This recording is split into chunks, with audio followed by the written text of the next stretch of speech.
Hey everyone, Tankenstein here. In this video I'll go over my top 5 selections for the most OP/best premium tanks currently in game. Now, you may not agree with everything on this list and that's fine, and you may not think that any one tank is OP. That's fine too.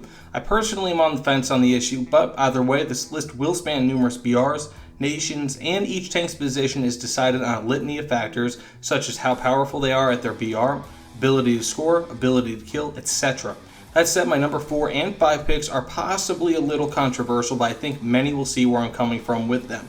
Whereas my top 3 are pretty universally thought of as being really powerful. Oh, and if you have a tank that's not mentioned, I may list it at the end in my honorable mentions. But that said, let's get into it. And for number 5, the RU-251, the 6.7 BR German premium tank. This one was kind of a toss-up between the T14 in the American tech tree and the RU-251, along with a few other contenders. But seeing as the T14 recently changed BRs from 4.3 to 4.7, it isn't quite as good as it was before, and the other tanks I considered didn't stack up quite as well. That said, onto the RU-251. This tank, when it was first introduced, was a revolution. Though this tank lacks a stabilizer, which is understandable for the type of tank that it is and the BR in which it sits, it can pen nearly any tank that it faces with ease, especially being that it will largely face just World War II tanks. It was ridiculous in how powerful it was when it first came out, and although the playing field has leveled a bit by having other similar tanks being added to the game around that BR, it is still a force to be reckoned with. The Heat FS, coming from its 90mm cannon, pens 320mm of armor, which I've used to take out tanks far beyond 8.0 BR, such as the Object 270. It may be lightly armored, but its cannon, along with its speed, gives it a fighting chance wherever it goes, and thus takes my number 5 spot on this list. And for number 4, the XM1. I'm sure a few of you would have guessed this would be on the list. Between its high speed, even when compared to other MBTs, great cannon, awesome turret traverse, full array of ammo right when you purchase it, which is especially important now that most top tier tanks have Heat FS as their stock ammo, and decent cheek armor, this tank can still wreck at near the top BRs and could even still compete with 10.0 plus BR tanks, although with diminishing returns. As a flanker, it rules supreme and also sits on the line between modern MBTs and last gen MBTs, which makes it especially powerful in a down tier. You can cap bases quicker than most other tanks, flank better, and can even throw down against most enemies from the front. Did I mention that it has amazing optics as well?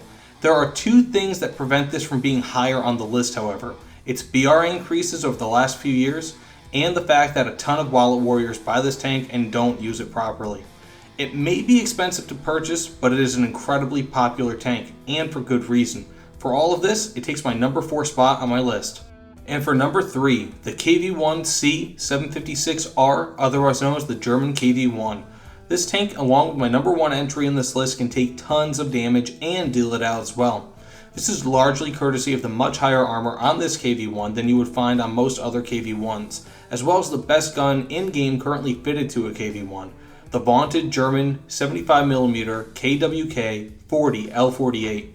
This combination of increased armor and armament makes this a sort of Trojan horse, but it is easily identifiable due to the extensive turret modifications needed to house the cannon properly. This said, as most people are so used to the common weak spots of KV-1s, this tank's extra armor takes those off the table, especially when considering the BR that it sits at. It can be very competitive against most 75mm Shermans and many other similar BR tanks, all while having one of the best cannons around. This tank is one of the best deals for your money, and while it sometimes sits on the border of being OP and just being very good, I'd say that whatever you call it, this tank is a tank that you will definitely want in your lineup.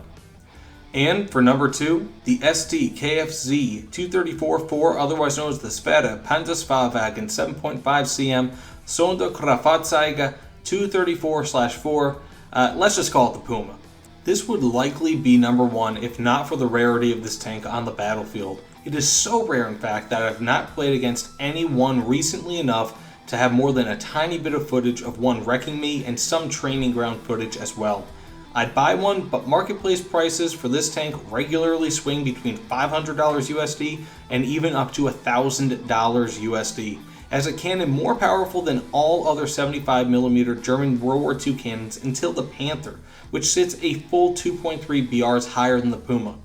This is a tank that, along with the M22, you can see in many different BRs, from 3.0 through even 7.0 plus. The difference between this and the M22 Locust, however, is that the Puma can actually be competitive and not just act as a troll tank at those BRs. Between the speed, agility, ridiculous cannon, and extremely low BR, being that this sits at only 3.0, I feel that this tank, while very good, is a bit OP where it currently sits and is thus number 2 on my list. And for number 1, my favorite vehicle in game, the Char B1 Tear. If I could be in love with any vehicle at any BR, it would be this tank.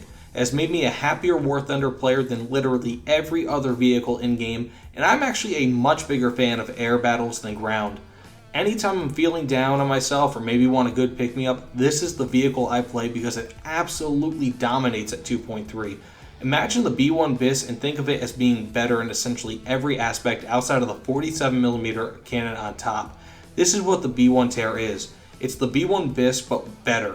It has more armor, tougher to hit weak spots, a better traverse on the 75mm in front, a higher speed, a better engine, more crew, more ammo, the same BR, etc. The list goes on. The marginal amount of effort I need to put into this vehicle to have 5 kills in realistic and 10 plus in arcade is shocking. Those matches are typically not the exception but the rule. No one knows how to pen this tank, even though I actually do have a weak spot guide for it linked below, and it sits at a BR where there are typically tons of targets in each match. Everything comes together for this tank to be the perfect storm of being OP. Fighting this tank when it's the top BR tank in a match is as cringe-inducing as sitting on a warm toilet seat in a public bathroom. That said, if this tank were at 2.7 BR, it would suffer tremendously, as the armor and cannons are right on the knife's edge of being very good and mediocre. A 2.7 BR would make this tank very difficult to play, as that is where tanks start having more powerful cannons, typically, whereas 2.3 BR is so ridiculously easy for it that's laughable. This tank is often the top BR vehicle in a match due to the abundance of low-level players. Add in how cheap this tank is and you have the most OP tank in-game relative to BR. And now for my honorable mentions for the most OP tanks in-game. The T55 AM1, for whatever reason that tank annihilates me every time I face it. It's just my kryptonite. The T114, which is an American premium tank that, if I'm not mistaken, sits at BR 6.7. The Object 120, we have all been killed by that probably numerous times. And the IS-7. And that is not technically a premium, but it is a very difficult to kill tank. That all said, tell me what you guys think of this list. I put a good amount of thought into it and combined my experiences playing these tanks when I could, as well as playing against them. What would you add or remove from this list? Let me know below. Either way, signing out for the night. Thanks so much for watching, everyone, and if you haven't done so already, please subscribe as it means the world to me. That said, thanks again, everyone, and be excellent to each other. I'll see you all on the other side.